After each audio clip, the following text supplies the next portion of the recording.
Bawat taon, 150,000 katao ang nababagsak dahil sa ischemic stroke. Sa bilang na yon, 72% ay walang anumang sintomas hanggang sa araw bago ito mangyari. Ang ating mga ugat sa dugo ay hindi nagbibigay ng kahit isang babala hanggat hindi umaabot sa unti % ang pagbabara. Malalaman lang natin kapag bumagsak na tayo, ngunit ang sakit na ito ay hindi biglaang dumarating. Ito ay tahimik na nabubuo sa loob ng mahigit 10 taon. Kung inabot ng 10 taon para ito ay mabuo, nangangahulugan itong may paraan din para maibalik ito sa dati. Kung tatapusin ninyo ang panunood ng video na ito ngayon, malalaman ninyo ang 5 mapanganib na senyales na maaari ninyong suriin sa bahay sa loob lang ng 3 minuto at kung paano maibabalik ang edad ng inyong mga ugat ng 10 taon sa halagang wala pang 150 piso. Paki-like at subscribe na po ngayon. Sige, magsimula na tayo. Magandang araw. Ako po si Dr. Rodrigo Lim. Sa loob ng 25 taon, nakasalamuha ko na ang mga pasyenteng may cerebrovascular disease. Sa panahong iyon, may isang pangungusap na pinakamadalas kong marinig. Dok, okay na okay pa po ako kahapon. Paano nangyari ito ng biglaan? Sa tuwing naririnig ko ang mga salitang iyon, bumibigat ang aking kalooban. Ngayon, bibigyan ko kayo ng sagot. Una, hayaan ninyong ibahagi ko ang kwento ng isang tao. Si Mang Jose Cruz, isang residente ng Maynila ay 60 taong gulang. Isa siyang masipag na empleyado na kinikilala sa kanyang kumpanya. Hindi siya lumiliban sa kanyang mga medical check-up. Halos hindi umiinom ng alak at tumigil na rin sa paninigarilyo. Ngunit ilang buwan na ang nakalipas sa tuwing umaakyat siya ng hagdanan sa opisina, napapansin niyang madali siyang kapusin ng hininga. Bumaba na yata ang resistensya ko. Iyon na lang ang inisip ni Mang Jose. Madalas din manigas ang kanyang mga balikat, ngunit isinisin niya ito sa stress sa trabaho. At dumating ang araw na iyon, isang ordinaryong Martes ng hapon. Pagkatapos ng meeting, sa sandaling pagtayo niya mula sa kanyang upuan, biglang nanghina ang isang braso niya at nagsimulang maging utal ang kanyang pananalita. Anong nangyayari? Hindi ko maibuka ang bibig ko. Nang makita siya ng kanyang katrabaho, sumigaw ito. Sir Jose, tabingi po ang isang bahagi ng mukha ninyo. Pagdating ng ambulansya, malabo na ang kamalayan ni Mang Jose. Ang MRI na kinuha sa emergency room ay nagpakita na tuluyang barado ang isa sa kanyang mga ugat sa utak. Ischemic stroke. Hanggang ngayon, hindi ko makakalimutan ang sinabi sa akin ng asawa ni Mang Jose habang hawak ang aking kamay. Doktor, okay na okay pa po siya kahapon.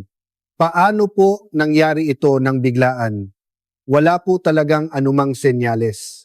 Ito ang mga salitang pinakamadalas kong marinig sa aking klinika sa loob ng 25 taon. Ganon din ang nangyari kay Mang Jose Cruz.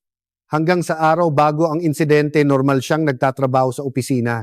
Ngunit nang suriin ang nakaraan matapos magbara ang kanyang ugat sa utak, malinaw na may mga senyales na pala. Ang pagkapos ng hininga sa pag-akyat ng hagdan, ang paninigas ng balikat, lahat ng iyon ay mga babala. Mayroon pang mas nakalulungkot na katotohanan.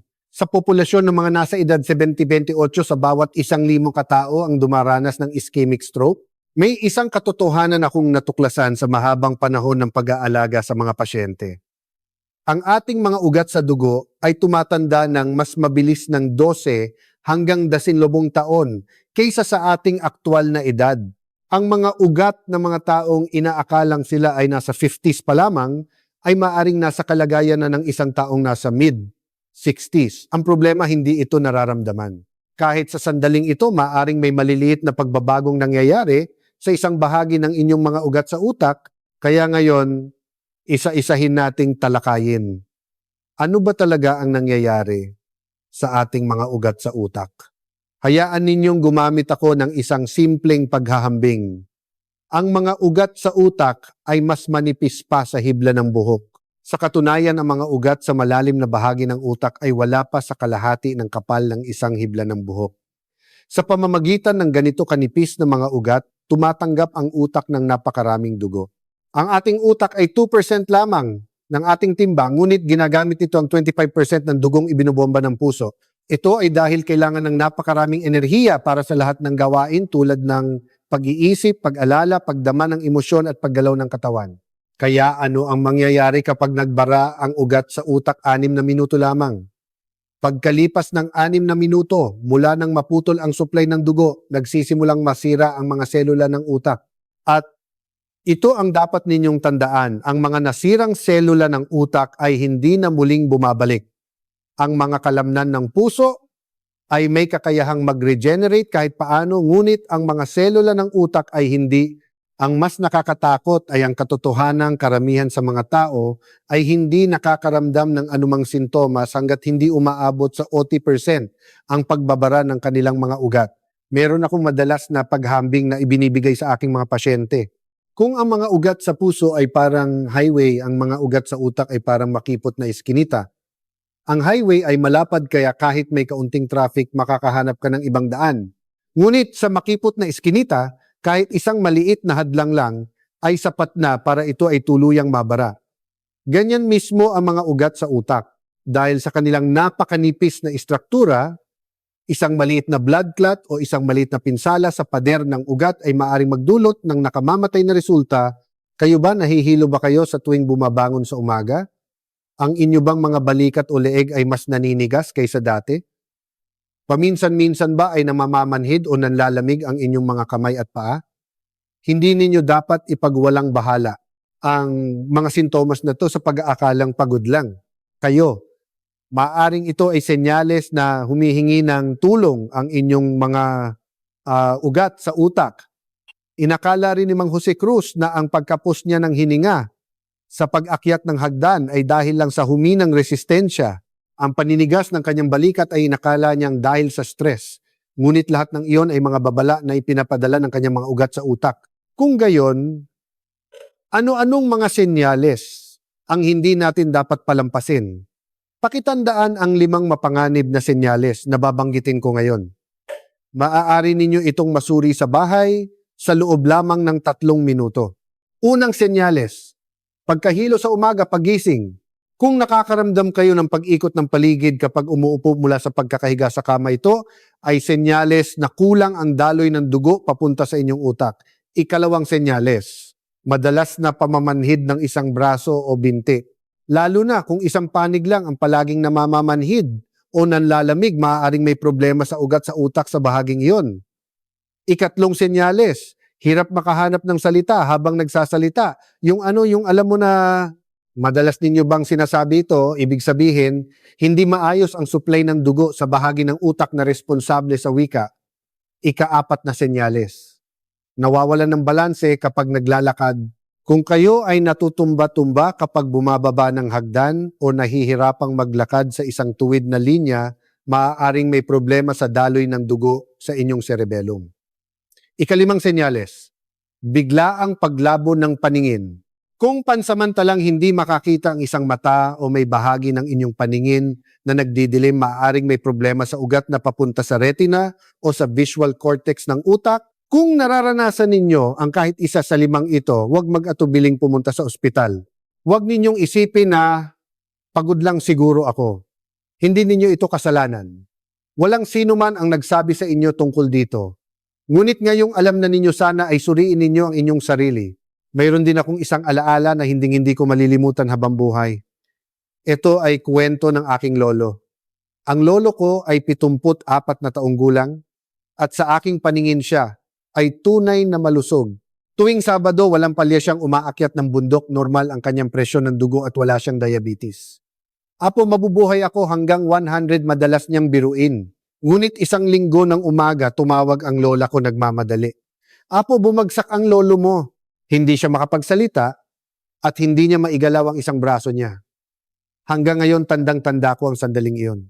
Bilang isang doktor, napakarami ko nang nakitang pasyente, ngunit hindi ko kailanman naisip na ang sarili kong lolo ang magiging pasyente.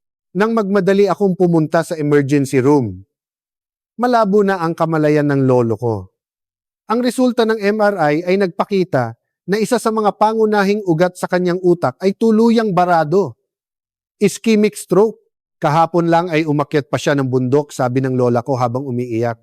Sa araw na iyon, pinalampas namin ang golden time. Ang ischemic stroke ay kailangan malunasan sa loob ng 3 hanggang 4 na oras mula sa pagsisimula ng sintomas upang mabawasan ang mga komplikasyon.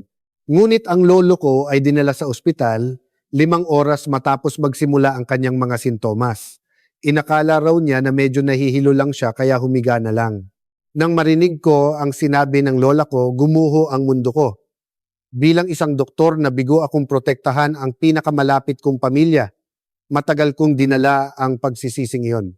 Noong ko napagtanto na hindi ito dahil sa lahi, ang mga magulang ng lolo ko, ang aking mga lolo't lola sa tuhod, ay nabuhay ng malusog hanggang sa edad na mahigit 90. Wala kaming family history. Kung gayon, ano ang nagpabagsak sa aking lolo? Isa-isa kong binalikan ang mga nakagawian sa buhay ng aking lolo. At natuklasan ko, ang maalat na sabaw na kinakain niya tuwing umaga, ang pag-inom ng higit sa 5 tasa ng kape sa isang araw kahit hindi siya umiinom ng alak ang buong araw na pag-upo tuwing weekdays kahit umaakyat siya ng bundok at ang matagal ng naipong stress. Naghanap ako ng mga research paper. Nakumpirma ko ang katotohanang mahigit 70% ng mga vascular disease ay nagmumula sa pamumuhay. Ang mga free radicals ay umaatake sa pader ng mga ugat. Nagdudulot ito ng pamamaga at dahan-dahan napakabagal pinapakipot nito ang mga ugat. Ang prosesong ito ay hindi nangyayari sa loob ng isang araw o dalawa. Ito ay tahimik na nangyayari sa loob ng 10, 20 o kahit 30 taon. Kaya hindi ninyo ito nararamdaman. Sinasabi ninyong, okay naman ako kahapon, ngunit sa katotohanan nagsimula na ito 10 taon na ang nakalipas. Mula noon nagsimula akong magsaliksik ng malalim tungkol sa pag-iwas. Mahalaga ang paggamot sa mga pasyente, ngunit mas mahalaga na maiwasan sa simula pa lang na maging pasyente sila. Gusto kong sabihin sa inyo, ang cerebrovascular disease ay hindi isang sakit na biglaang dumarating. Kahit sa sandaling ito, maaaring may maliliit na pagbabagong nangyayari sa loob ng inyong katawan. Ngunit hindi dito nagtatapos. Mayroon pang mas mahalagang kwento. Kailangan ninyong malaman kung paano bumibigay ang ating katawan para maprotektahan ito. May malinaw na mga yugto ang pagtanda ng mga ugat. Isa-isahin natin. Unang yugto, microinflammation. Kung sa inyong medical check-up, ang inyong CRP, C-reactive protein level ay mas mataas sa 0.5 milligrams. Ito ay senyales na nagsimula na ang pamamaga sa pader ng inyong mga ugat. Medyo mataas, Tingnan natin ulit sa susunod. Madalas ay ganito lang to sinasabi sa ospital. Ngunit ito na ang unang babala. Sa yugtong ito, wala pang sintomas, ngunit sa loob ng katawan may maliit na apoy nang nagsimula. Ikalawang yugto, pagkipot ng carotid artery. Kapag kumipot ang makapal na ugat sa magkabilang gilid ng leeg, bumababa ng 20% ang daloy ng dugo sa utak. Nahihilo sa umaga, sumasakit ang ulo, bumababa ang konsentrasyon at nagiging makakalimutin dahil siguro ito sa kulang sa pahinga. Karamihan ay ganito ang iniisip, ngunit sa katotohanan, nagpapadala na ng senyales ang utak dahil sa kakulangan ng oxygen. Ikatlong yugto, higit sa 80% na pagbabara ng ugat. Ito ang estado kung saan anumang oras ay maaring mangyari ang ischemic stroke o hemorrhagic stroke. Ano ang mangyayari kapag umabot na sa yugtong ito? Hindi na kayo makakapaghilamos mag-isa sa umaga. Walang lakas ang kamay para humawak ng kutsara. Kailangan ninyo ng tulong ng iba para makapunta sa banyo. Ang mga pang-araw-araw na gawain na dati ninyong ginagawang mag-isa ay biglang guguho sa isang iglap. Sa katunayan, 85% ng mga taong nasa edad 60 pataas ay may asymptomatic cerebrovascular disease. Ibig sabihin, kahit walang sintomas ang kanilang mga ugat ay unti-unti nang bumabara.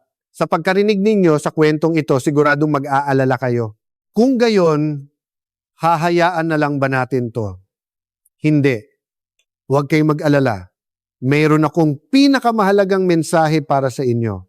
May pag-asa. Ang ating utak ay may kakayahang pagalingin ang sarili nito. Ang mga ugat ay maaari ring maging malusog muli. Ang kailangan lang simulan ninyo ngayon. Maraming tao ang nag-iisip kapag namatay na ang selula ng utak, tapos na.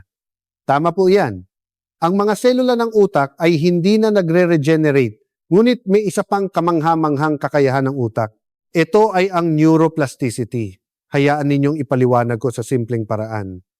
Kapag nasira ang kanang bahagi ng utak, aaralin ng kaliwang bahagi ng utak ang gawain nito.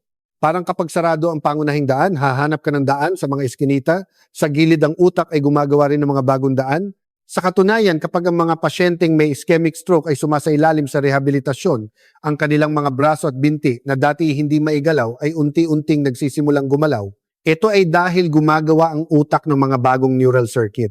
At ang mas kamangha-mangha, ganun din sa mga ugat. Sa paligid ng baradong ugat nabubuo ang mga bypass na daluyan ng dugo. Sa terminolohiyang medikal, tinatawag itong collateral circulation.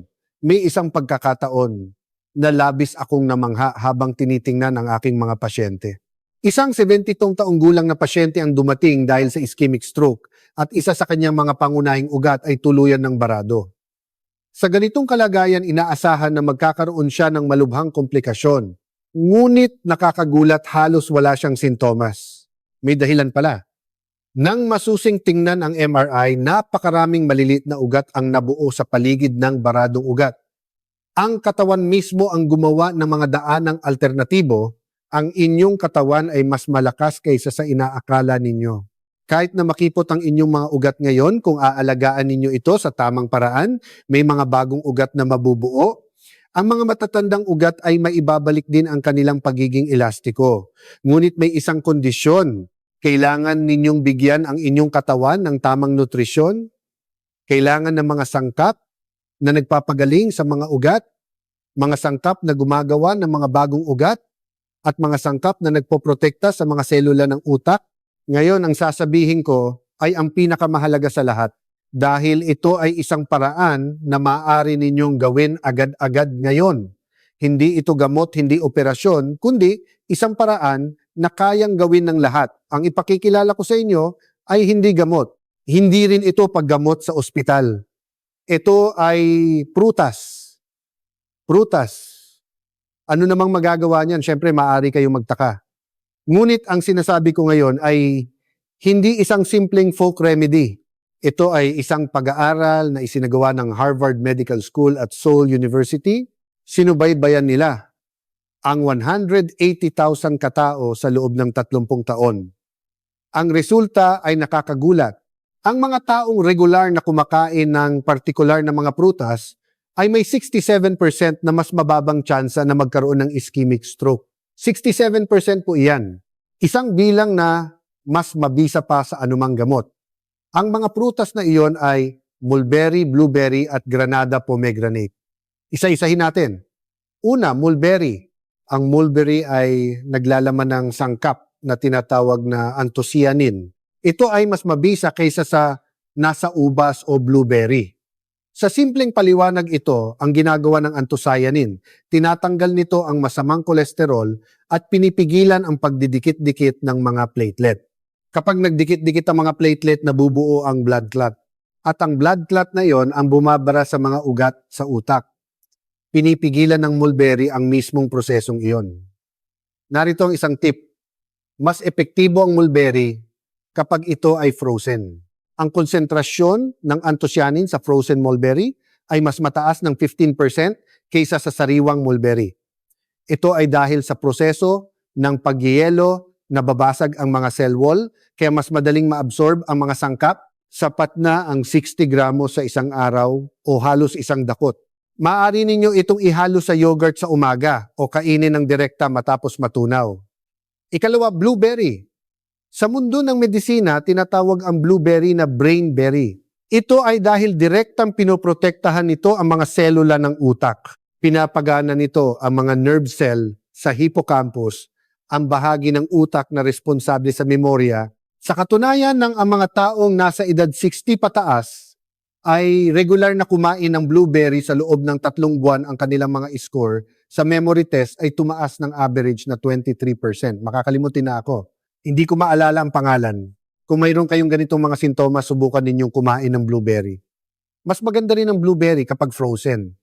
Ang konsentrasyon ng anthocyanin sa frozen blueberry ay 20% na mas mataas kaysa sa sariwa. Ngunit hindi pa dyan nagtatapos. Pinapababa rin ng blueberry ang presyon ng dugo. Ang mga taong kumakain ng isang dakot araw-araw sa loob ng 3 buwan ay bumaba ang presyon ng dugo ng average na 6%. Pinapabuti rin nito ang insulin resistance. Ito ang dahilan kung bakit ito ay lalong mabuti para sa mga may diabetes. Angkop ang 60 hanggang 100 gramo sa isang araw o 1 hanggang 1.5 dakot. Ikatlo, Granada pomegranate pomade. Tinatawag kong bantay na mga ugat ang Granada. Ang Granada ay mayaman sa malalakas na antioxidant. Sa simula pa lang hinaharangan na nito ang pagbuo ng plaque o dumi sa mga pader ng ugat. Dahan-dahan din nitong tinatanggal ang mga plaque na naipon na. Sa isang aktwal na pag-aaral, ang mga taong uminom ng pomegranate juice sa loob ng 3 buwan ay tumaas ng 35% ang daloy ng dugo sa kanilang carotid artery. Ang pinsala sa mga endothelial cell ng ugat ay nabawasan din ng higit sa kalahati. Mas mainam na inumin ang Granada bilang juice. Sapat na ang 100 ml sa isang araw o isang maliit na baso.